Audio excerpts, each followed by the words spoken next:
नमस्कार दोस्तों, आप सभी मित्रों का हमारी चैनल में हार्दिक स्वागत है। दोस्तों, मेरी मम्मी मेरा हाथ पकड़ी और मुझे अपने बेडरूम के अंदर ले गई, क्योंकि जब से मेरे पापा खत्म हुए थे तब से मम्मी को वह सब नहीं मिलता था जो पापा उन्हें देते थे। इसीलिए मम्मी बहुत उदास रहती थी, क्योंकि अभी तक वह पूरी तरह से जवान थी। मैं अपने घर में अपनी मम्मी के साथ अकेला रहता था। मेरे पापा को गुजरे पूरे 10 साल हो गए थे। उस वक्त मैं बहुत छोटा था। दरअसल ये मेरी सौतेली मम्मी थी, क्योंकि मेरी सगी मम्मी मुझे जन्म देते ही चल बसी थी। मेरे पालन पोषण के लिए मेरे पापा ने दूसरी शादी कर ली थी। पापा की दूसरी बीवी यानी मेरी सौतेली मम्मी बेहद खूबसूरत और जवान थी। वह थोड़ी अलग टाइप की औरत थी। सच कहूँ तो उन्होंने पापा से सिर्फ पैसों के लिए शादी की थी। वह उन्हें चाहती नहीं थी और वह मेरा अच्छी तरह से देखभाल करती थी।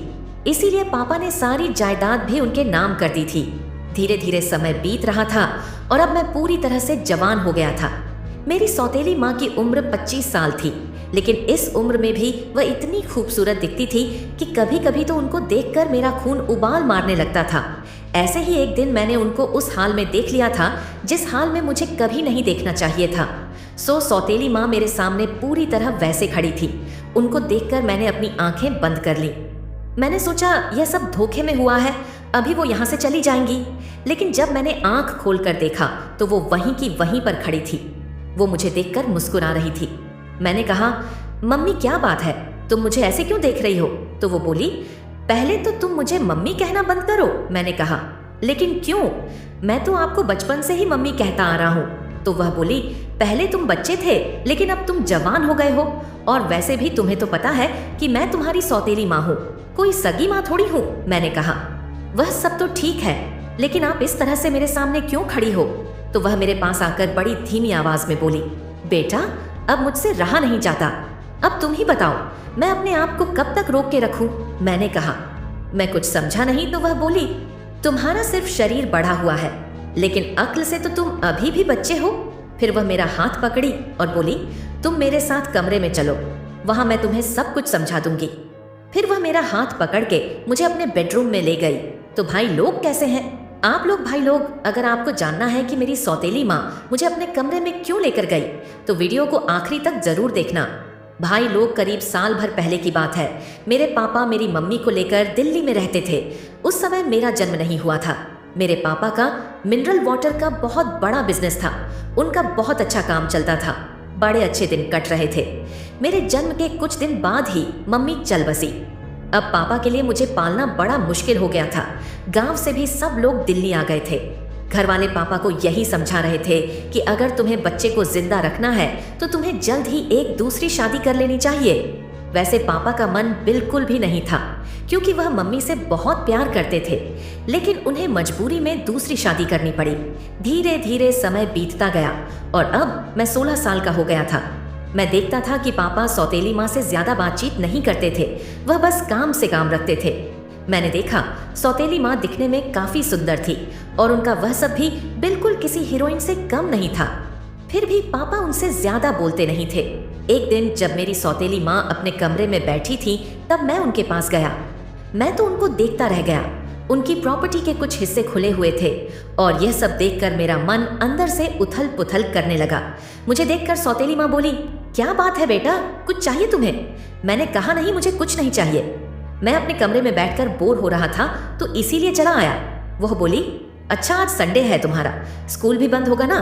मैंने कहा, हाँ। तभी मेरी नजर गुब्बारों के ऊपर पड़ी और मेरा उनसे खेलने का मन करने लगा।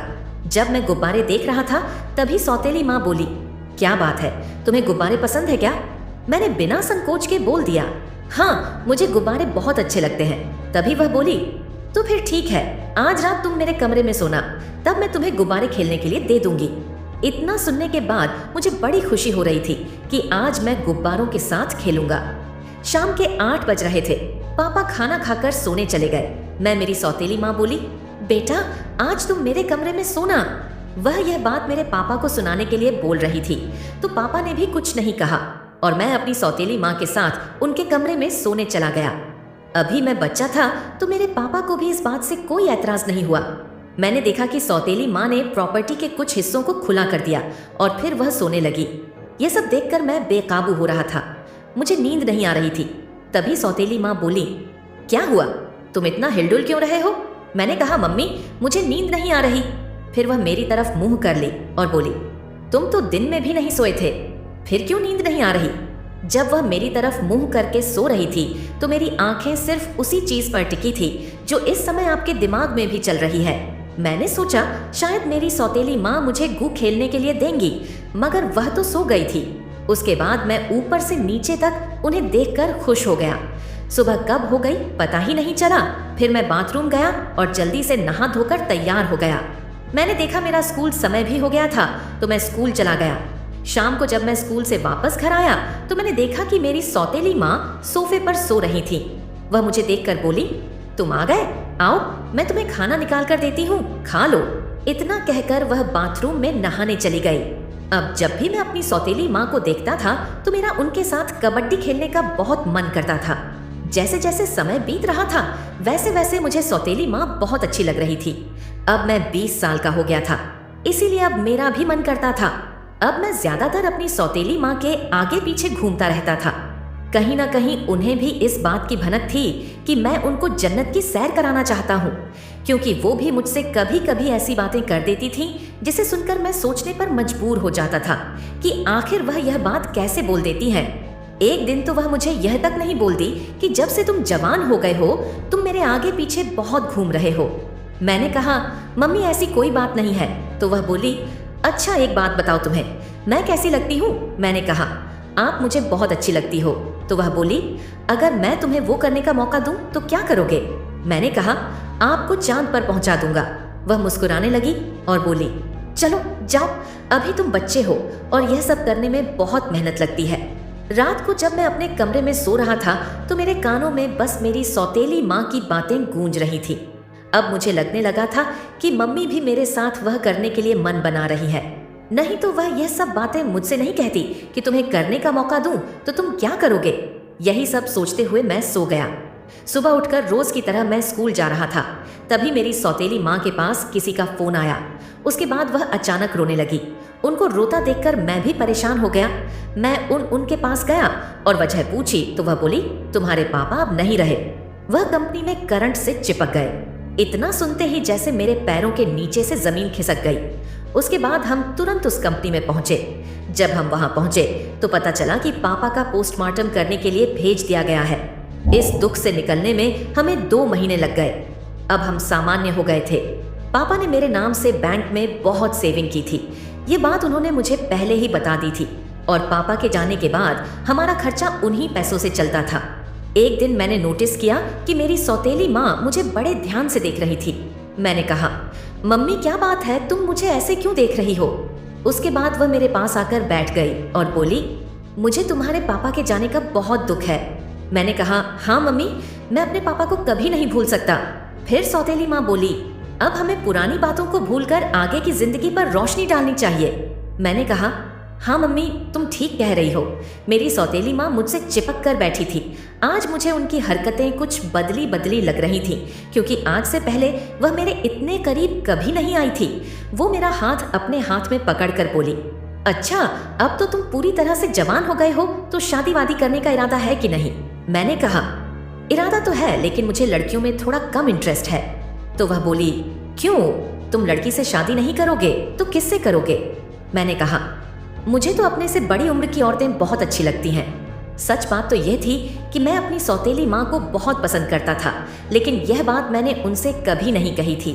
सौतेली माँ के अंदर भी कुछ चल रहा था, क्योंकि उनकी आंखों में साफ साफ दिखाई दे रहा था कि वह क्या चाहती हैं। तभी वह बोली कभी कभी तो शादी करने के बाद भी वह खुशियाँ नहीं मिलती जो शादी से पहले लड़कियाँ उम्मीद करती हैं। मैंने कहा क्यों, तुम्हारे साथ भी ऐसा हुआ है क्या? तो वह बोली बिल्कुल हुआ है। अब तुम्हें तो पता ही है कि तुम्हारे पापा से शादी किए हुए इतने दिन हो गए थे और इन दिनों में उन्होंने मुझे कभी छुआ तक नहीं था। और ये बात मुझे भी पता है कि पापा ने मम्मी को कभी हाथ तक नहीं लगाया था। हम दोनों को बात करते करते रात के 10 मान बज गए और हमें पता भी नहीं चला। मैंने कहा मम्मी 10 माह बज रहे हैं, कुछ खाना वाना बना लो, मुझे बहुत भूख लगी है। तो वह बोली पहले तो तुम मुझे मम्मी कहना बंद करो और मुझे मेरे नाम से बुलाओ। मैंने कहा अच्छा ठीक है, लेकिन तुम्हारा नाम क्या है? मुझे तो आज तक नहीं पता। तो वह बोली तुमने कभी पूछा ही नहीं। मेरा नाम रीना है। उसके बाद रीना खाना बनाने किचन में चली गई। आज रीना मुझसे जिस तरह से बातें कर रही थी, इस हिसाब से वह भी मुझे पसंद करती है। थोड़ी देर में रीना खाना बनाकर ले आई। फिर हमने खाना खाया और सोने लगे। खाना खाने के बाद रीना जा रही थी। मैंने उससे कहा, तुम कहाँ जा रही हो? तो वह बोली, अपने कमरे में सोने जा रही हूँ। मैंने कहा, अगर तुम बुरा ना मानो तो हम इसी कमरे में सो जाएं। रीना बोली, मुझे क्यों बुरा लगेगा? मैं तो बहुत पहले से यही चाह रही थी। सुबह हमारी नींद खुली और आज की सुबह हमारी जिंदगी की पहली सुबह थी। अब हम दोनों एक पति पत्नी की तरह रहने लगे थे। तो दोस्तों, मैं उम्मीद करता हूँ कि आपको हमारी ये रोमांटिक कहानी अच्छी लगी होगी। जो दोस्तों आपको ये कहानी अच्छी लगी हो तो वीडियो को दिल से एक लाइक करके चैनल को सब्सक्राइब अवश्य करिएगा। धन्यवाद।